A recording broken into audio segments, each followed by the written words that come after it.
Next up, we have Heng. Henry is a professor at the Center for Molecular Medicine and Genetics at Wayne State University Medical School. He's also the author of Genome Chaos, Rethinking Genetics, Evolution, and Molecular Medicine, and Debating Cancer, the Paradox in Cancer Research. And he is going to be speaking today on Genome Chaos, creating new system information to drive macroevolution. And I'm looking to see if we've got Henry online here. Henry. Yes, can you hear me? You're here. Okay, fantastic. I cannot see my image. So in the left-hand corner of your screen, can you start video?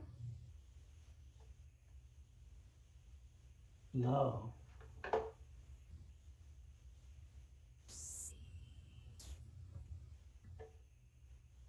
Bear with us, folks, for one moment here. There you are, Henry. I can see you now. Fantastic. I cannot see my image. Can you see my screen?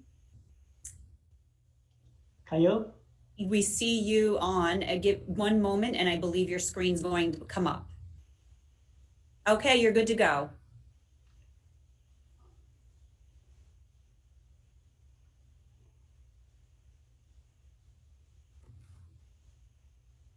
Okay, Henry, go ahead and present. There is no my screen.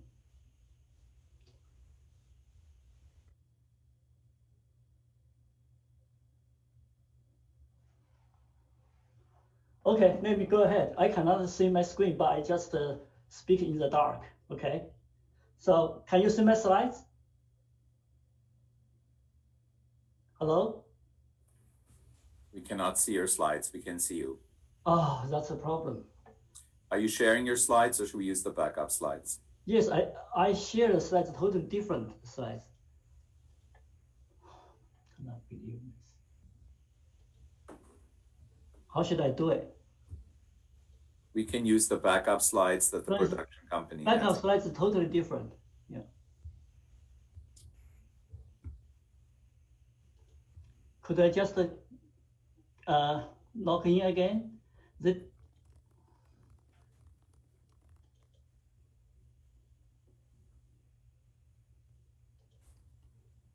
If you cannot share your updated slides, can you speak to the slides that you had submitted previously? Okay, let me share my slides. Yes. There you go. We can see them now. Go to full screen, please. Great. Okay. All set. Hi, I'm sorry for the delay. Hello, everyone. Today I'm going to talk about the story of the genome chaos. Jim just talking about the microevolution, which gave us a very good the outline. So I will quickly get into our story, even though this story has been going on for over 20 years now. So to judge a theory, we really need to pay attention to the definition, assumption, and the key predictions. For the current the cancer gene mutation theory, we can easily say the phenotype is out of control growth. And the genotype, we assuming the gene mutation, and the process we thinking is a stepwise evolutionary process. So the accumulation, the cancer gene is a key, but we know in practically it's rather difficult. Therefore, we hope to change the conversation by introduce the cancer is a problem of new system emerge. Therefore, the phase transition becomes extremely important. Also, there are multiple phases that have normal cell become transformed, and the metastatic and also drug resistant. So each of the stage is emerging. So with such an idea, we actually thinking, try to establish a new idea of the genome theory for cancer research. So such a theory basically involves a few steps. One is the phenotype we thinking is a phase transition. For the genotype, we thinking is a karyotype change, then gene change. And for the mechanism, we thinking is the genome chaos and the process is two-phased evolutionary story. So I will briefly touch upon each of these a little bit to show you what we. So before I get into the detail, I really like to introduce some of the terminology and the structure people are may not so familiar with. So I really want you to focus on the non-clonal chromosome aberration because most of the genetic change at the chromosome level is non-clonal. Many years ago, when I was a student, I took a picture of the, the patient blood culture, and then you can see on the microscope they have the metaphase and the interphase, but they also have so many different stuff, right? So if you blow them up, they have less condensed chromatin. Then they have crazy genome. The chromosome is so huge, right? You have micronuclear cluster. You have chromosome fragmentation. Then you have giant nuclei. So the average cell is like this. You have a huge one. So all of this is fascinating for me as a new student. But the people told me, forget about it. It's noisy. It's garbage. You do not pay attention. But for me, I think it's fascinatingly important. So such slides have just keep us going for over 30 years now to try to study, to make sense what about this. So in order to understand how the karyotype evolution actually occur, we think it's important is study in the dynamic fashion. So we perform the watch evolution in action experiment. Basically, we use a different in vitro and in vivo model. We just follow this model for years. So for example, we just culture the cell from normal cell, then become immortalized, phase transition, and then similarly have the drug sensitive cell we culture and then become drug resistant cell. So the key is the phase transition. So we study the karyotype, what's happening, right? For a long time, I always believe they have the clonal expansion, just like Peter Lowell talking about. You always say the cluster of the cell, then they gradually change the configuration. But as you see here, each of the chromosome painting use different color. But then we actually study the population to see how many same chromosome translocation be shared by different brother, sister, or how can they pass by to the son, grandson, grandson. So this whole experiment have lasted for a long time. So in this time, it was very surprising to us that most of the time the daughter cell actually cannot inherit from the same karyotype from mother cell. So even though the DNA is the same, but the chromosome is totally different. Why is that? So we put this, about 3 years of experiment on one slide, just showing what we have found. What we found here is that this is the different color and the pie, all of the different stage of progression, the karyotypes keep switching. They're all different, right? Then we check the population. You found that they always have the simple random chromosome change, more complex chromosome change, and genome chaos, the drastically chromosome change. But then all of a sudden, every cell is behaved, right? So for over a year, all these cells have similar karyotype. They just have gene mutation different, epigenetic different, but the karyotype is they're constant. So what we have found is a punctuated macroevolution from this phase and the Darwinian stepwise microevolution at this phase, right? So the key information is this. After, if you repeat multiple times of experiment, they go through different pathway. They're always different.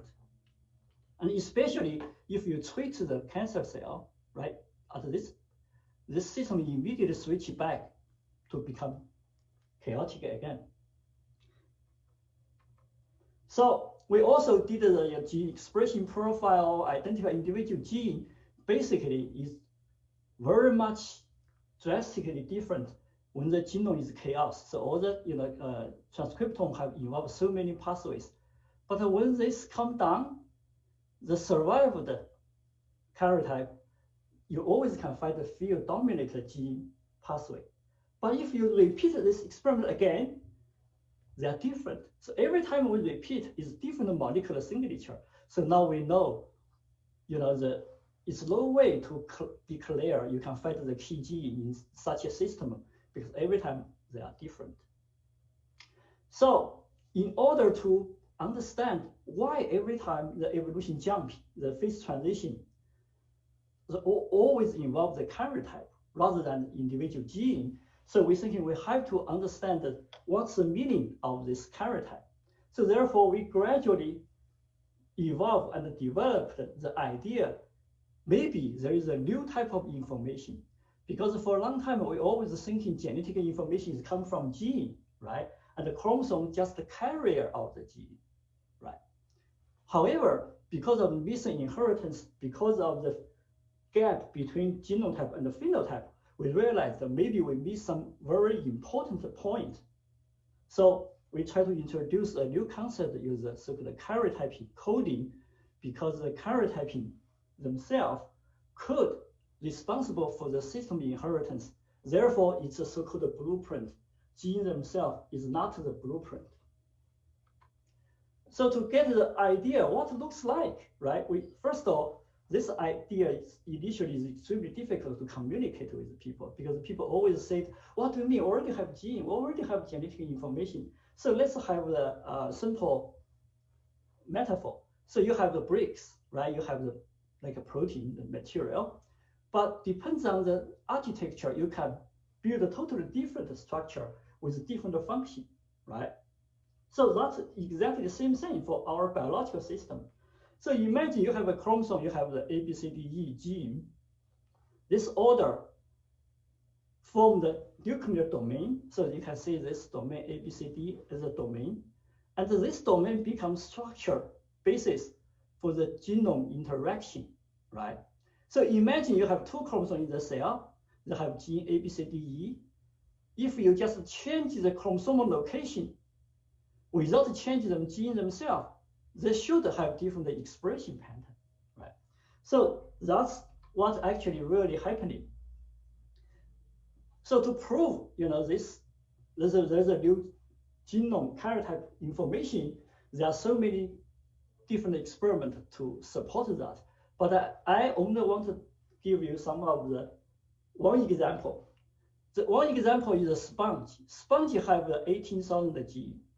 They have immuno gene, they have neural gene, but they even don't have tissue differentiation. So you got the gene all right, but because this gene is in the wrong location of the chromosome, the coding information, another coding is incorrect. Therefore, those genes display no function.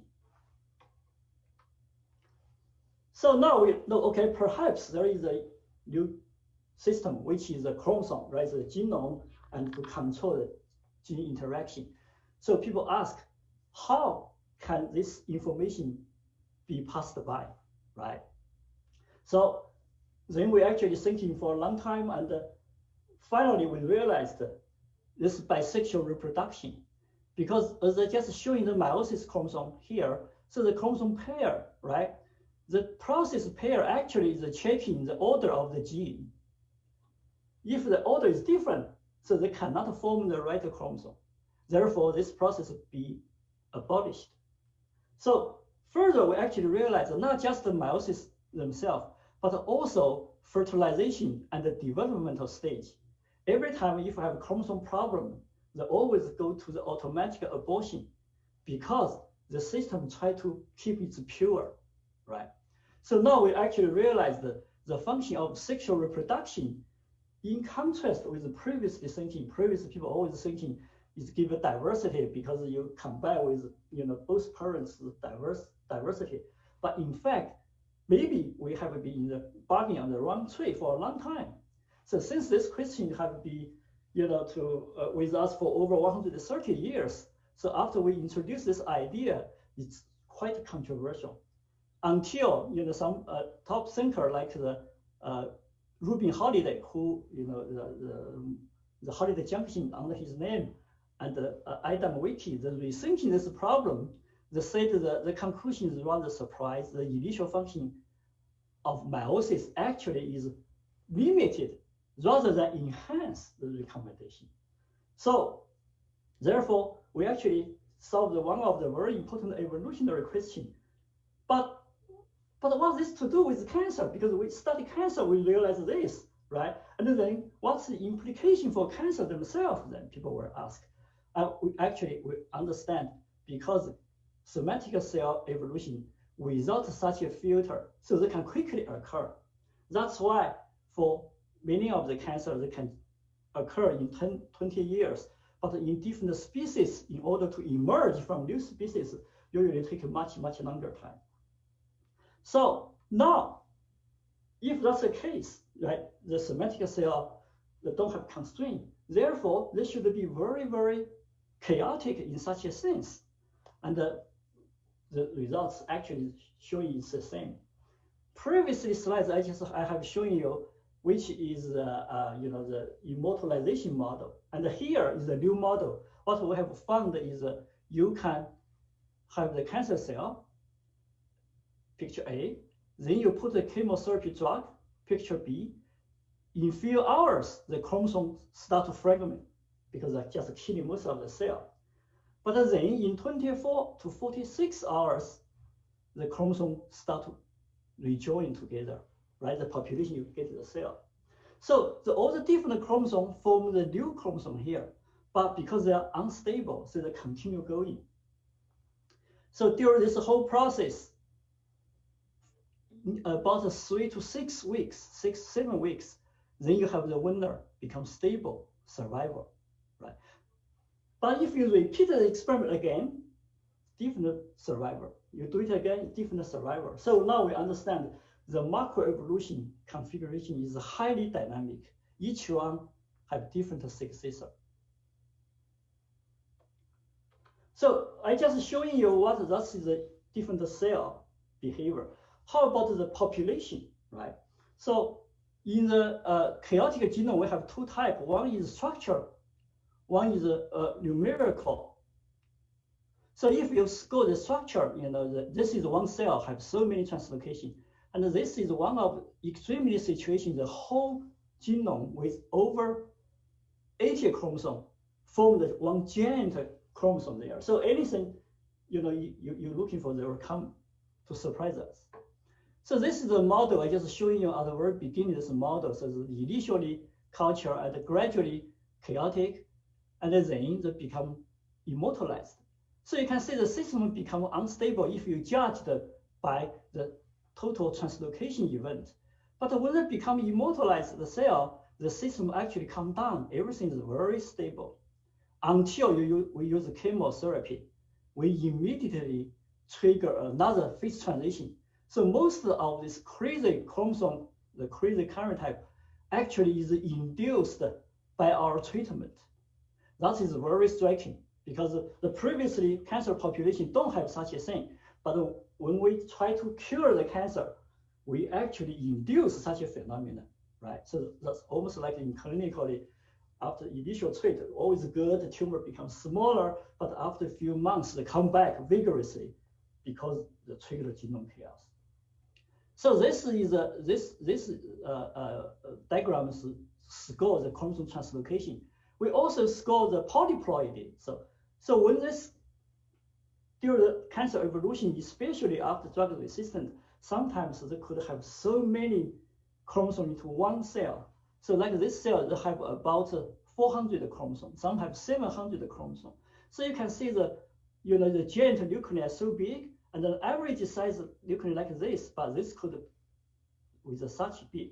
So we also score the polyploidy. So initially is fairly stable, and then the chaotic stage is very unstable. But when it becomes immortalization, they stable again until we put a drug treatment. They immediately in 24 hours they become chaotic. So now it's time to actually summarize. Now we know the chromosomal change is fundamentally important, which have been ignored. We always focus on the gene, but now we know the chromosome is organized the gene. So when the gene is the same, if they behave differently, they have different message.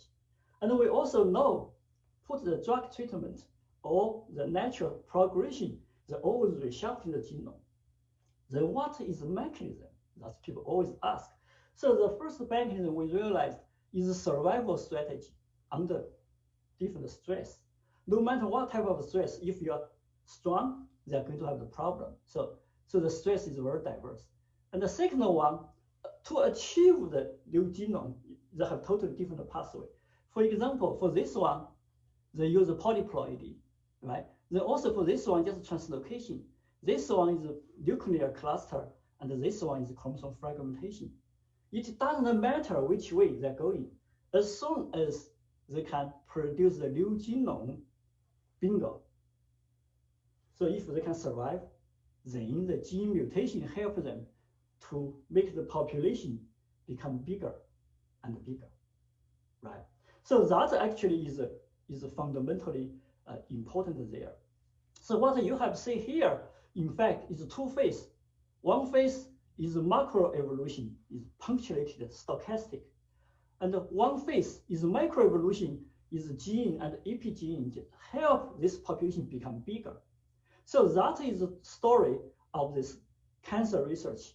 And so far, we always assuming the gene accumulation is coming from very beginning, but this is not the case for majority of these cancer cases, right?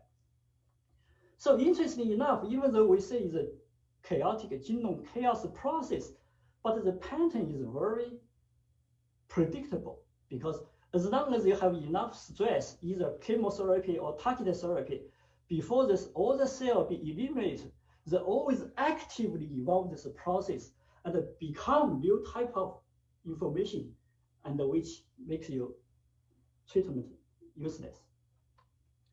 So this such an idea also very surprisingly challenge the traditional evolutionary concept. For example, classical Darwinian model always thinking you have species square A, and gradually after many years, then you become circle, species B. But this cannot happen, because if the sexual filter is there every time checking them, so for as long as the species is there, the karyotyping should not be changed, right? So that's what the model we have put here. So the population, each different species is one square, even though the phenotypical that could be different, the gene mutation could be different, but the genome is the same. Unless this square genome, one generation the mother produce a circle daughter. So one generation they finish the speciation. However, most of the time, they don't have a chance to find the partner, have the similar genome. Therefore, they don't have a chance to be survived until under extreme situation, right? So they can have a chance, then they can form a new population. So what to put all so far I have tell you about in the same slides. So that is a very striking evolutionary story, and the link with the cancer as well. So the evolution, they have two aspects. One is changing, because the environment is changing, the species have to be changing, right? And another part is not changing, because all the species, after so many years, they're still same species. So how to achieve this changing, yet not changing, right? So we actually realized this by the function of sexual reproduction, also by interact with the developmental program, because developmental program, most important thing is separate germline and the somatic cell, as I just showing here. So because the separate germline and the somatic cell, so every time the genome can pass is the same in the same, the species. If generation 1, generation 2, even though they have different feature, but the germline should be the same. On another hand, because the somatic cell, they have their own developmental progress, they can introduce copy number variation, you can introduce aneuploidy.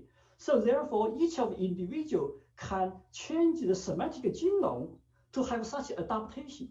So therefore, it's not necessary for most of the gene in the population to increase. That's why we did not see it. It's because they actually give the flexibility of the genome themselves to let them somatically change and germline do not change, right? So that actually is very important. Unless under certain situation, this genome become another new genome, they become new species. So where is the cancer story? Cancer story is directly consequence of such a story, because we just told you the somatic cells are all different, epigenetic different, the gene copy number different. Such a different, with you growing in a different environment, also continually changing, like a liver, right? So if newborn have perfect 46 chromosome, but when you start eating, they cannot handle the stress, they become polyploid. So, but if they become polyploid, it's fine, everything is fine, but the results and the trade-off of such adaptation is on the way for the cancer. So as we just showing here, you can see all this change, they continue going the change, you cannot stop. They have beneficial for cellular adaptation, but they cannot stop, they still need the changing. So somehow they actually become cellular new species, become cancer. So therefore cancer is extremely difficult to stop them, because that's a one side of the semantic story of who we are as such. Because right now human, we have so much dynamic going on, go to different environment, everything. So that stress is so high, so they have to evolve the genomic change. So with that idea from organismal evolution with the cancer evolution, now we actually very exciting to have this, the meeting, because each different scholar can come together to really study this one. For example, the natural genomic engineer can exactly talk about how the different germline can be changed. And I'm very impressed by the Jinsen Lu's the giant cell life cycle, which fundamentally involves the user developmental process to trigger the genome chaos. And also for all of this, so for all of this, the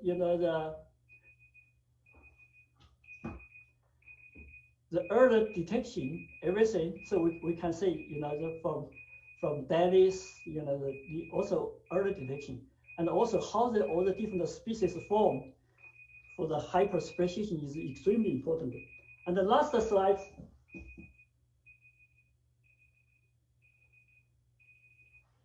And the last slide is back to the cancer story. So we really need to pay attention to the two phases of evolution, especially for diagnostic and the biomarker, because different phases require different approach.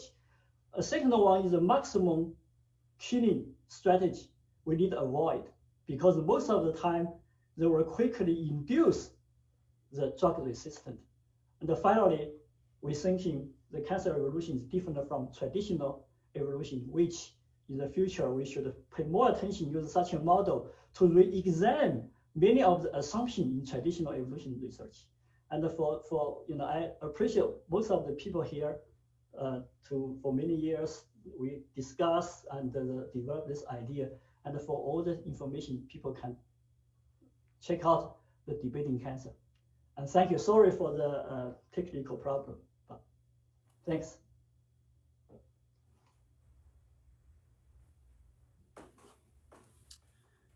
Henry, can you hear me? Yes. Excellent. Thank you, Jeff, for unmuting me. Well, I think your next to last slide, you could almost go back to that, because it sums up a lot of the trends in this symposium, and it may be a good template for asking some further questions.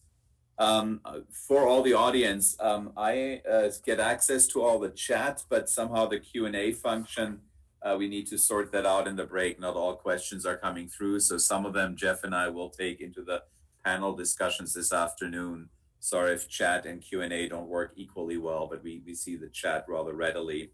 Just a technical comment. Now, Henry, back to you. And while this is not this is more of an organismal evolution question, actually, but the sexual reproduction and recombination, would you agree that while in your theory, because it limits the karyotype divergence and therefore limits the speed of evolution or even detrimental karyotype effect, would you agree with the traditional view of sexual recombination that increases the genetic variability and evolvability? Yes, the fact is actually, if any, in that sense, is secondary, the first one, because initially is actually designed to make the genome the pure. But at the same time, if they can increase some gene level diversity, that's just fine. But the problem is for the species, everything to do, if it's from system biology point of view, is the boundary of the system. So they always maintain the boundary. So inside the careless, if you have more gene diversity is fine. But most of this gene, because now we know many of the gene mutations are delovable because of delovable gene mutation, right? So therefore they can come and go, no big deal. As long as the species do not change, that's the key. Yeah, I agree.